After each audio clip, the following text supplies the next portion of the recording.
Hello guys, welcome back my YouTube channel. It's me cut off rider. Cut off റൈഡറിൻ്റെ പുതിയ എപ്പിസോഡിലേക്ക് എല്ലാവരെയും സ്വാഗതം ചെയ്യുന്നു. ഇന്നത്തെ നമ്മുടെ വിഷയം എന്ന് പറഞ്ഞാൽ ലൈസൻസിനെ കുറിച്ച് പറയുകയാണെങ്കിൽ ഇതിന് വളരെയധികം പ്രത്യേകതയുണ്ട്.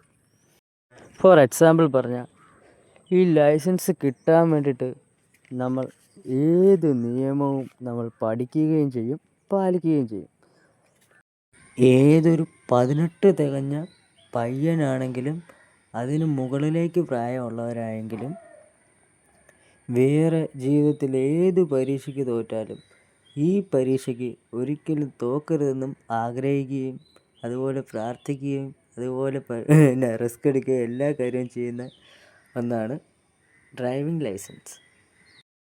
ഇപ്പോൾ അപകടങ്ങളുടെ അളവ് വളരെയധികം കൂടുതലാണ്. എന്നെപ്പോലെ തന്നെ നിങ്ങൾക്കും എല്ലാവർക്കും അറിയാവുന്നതാണല്ലോ.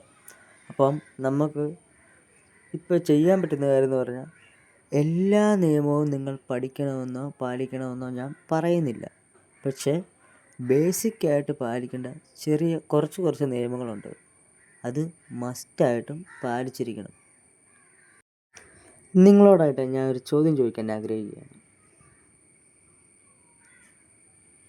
വലത്തോട്ട് തിരിയുമ്പോൾ വലത് സൈഡിലെ ഇൻഡിക്കേറ്റർ നമ്മൾ ഇടുകയും കൈകൊണ്ട് സിഗ്നൽ കാണിക്കുകയും ചെയ്യുന്നു. നമ്മളിൽ എത്ര പേർ ഇടത്തോട്ട് തിരിയുമ്പോൾ ഇടത് സൈഡിലെ ഇൻഡിക്കേറ്റർ ഇടുകയും വലത് കൈകൊണ്ട് സിഗ്നൽ കാണിക്കുകയും ചെയ്യുന്നു? ഇതാണ് ഇന്നത്തെ എൻ്റെ നിങ്ങളോടുള്ള ചോദ്യം. കൂടുതൽ ചോദ്യങ്ങളും ഉത്തരങ്ങളുമായിട്ട് ഞാൻ ഇനിയും നിങ്ങളുടെ മുമ്പിലേക്ക് വന്നെത്തുന്നതായിരിക്കും. അപ്പോൾ നമുക്ക് അടുത്ത എപ്പിസോഡിലൂടെ നമുക്ക് വീണ്ടും കാണാം. അതുവരേക്കും ബൈ ബൈ.